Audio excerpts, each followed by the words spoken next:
This next lesson, we're going to focus on powers that are negative. So we're not talking about the number or the base being negative. We're talking about the power itself being a negative power. So this sixth law here, we can make negative powers into positive powers if we basically just move it to a different location. So what we do is we say that we are making the negative reciprocal of this.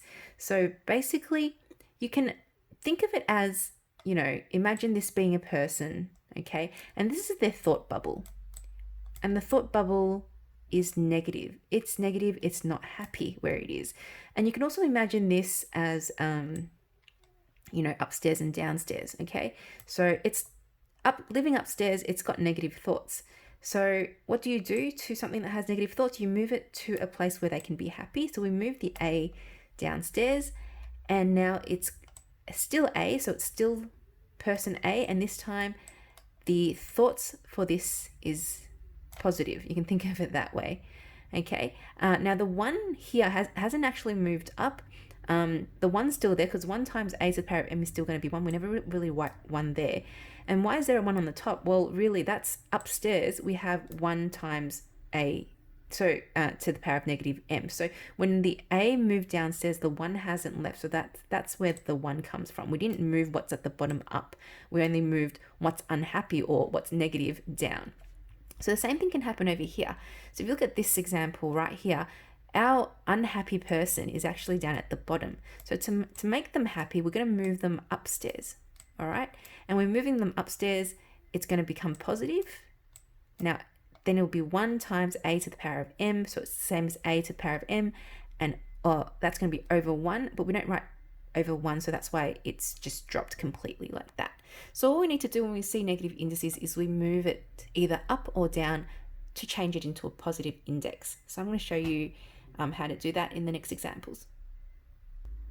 So if we're to express these using positive indices only, with the first one, remember it's unhappy where it is, we're just going to move it downstairs.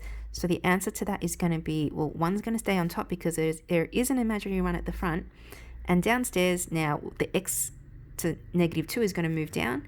So we're going to get x to the positive 2, and now it's the same thing, except we expressed it using a positive index. So over here is exactly the same. So let's just draw up where they're living. They're all living upstairs, okay? 3 housemates, 3 A and B. A is not happy where they are, so A is going to move. A is going to move downstairs. 3 and B are still happy, so they're going to stay upstairs. So we've got 3, B, 4 at the top, and at the bottom we have A to the power of positive 2 because now it's nice and happy. And over here, we do the same thing. So C is unhappy at the bottom. We're going to move C to the top. Once we move it to the top, we're going to get C squared. Okay. Over here, they're both unhappy. X and Y are both unhappy. So we're going to move X down. I'm going to move Y up. So we're going to have at the top, happy Y. And down the bottom, X with a positive 3. Happy thoughts. Down here, we've got upstairs, downstairs. Upstairs, we've got 5, and downstairs, we've got x to the power of 3, and y to the negative 4 is unhappy. So we're going to move it upstairs to make it happy. So y is now going to be living with 3 upstairs. So y to the power 5 times y to the power of positive 4, because it's nice and happy now. And at the bottom, we still have x to the power of 3 down there. Now, let's deal with some that only have just numbers. So if you think, well, if you can evaluate 2 cubed, and you'll say, yeah, 2 times 2 times 2 is going to be 8. How do you evaluate something like this? What's 3 to the power of negative 4? If it's hurting your head to try and evaluate something to the negative power, all you do is make it a positive using the exact same method that we have been using.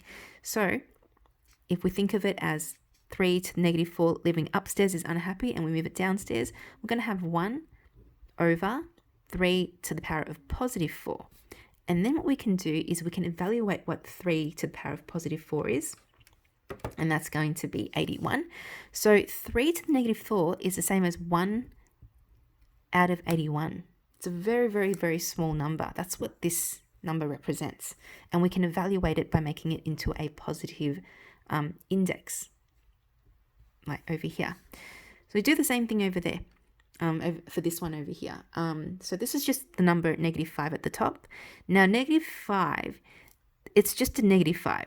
Okay, it doesn't have unhappy thoughts. In fact, it's got happy thoughts because it's the power of +1. So don't think that just because it's the negative number that we have to move it. We only remove the ones with the negative power. This does not have a negative power. It's a negative number, not a negative power. So -5 actually stays at the top. What's unhappy is this number 3 here with the negative thoughts. So we're going to move it upstairs. So at the top, now we're going to have 5 times 3 squared. All over 1. Don't bother writing that because it's just 1. And then we can evaluate it. Well, -5 times 3 squared is 9. 5 times 9, -45. Okay, easy as that. So what you saw here, -5 over 3 to the power of -2 actually ends up being -45. So you can evaluate it just by making the powers positive. So over here, we do the same thing. Now here, we have to distribute the powers to each. That's going to be 2, -4, and down here, 3, -4. They're both unhappy. Let's switch them. So we have 3 to the power of 4 on the top, and 2 to the power of 4 on the bottom. 3 to the power of 4 is 81. 2 to the power of 4 is 16. And there we have it.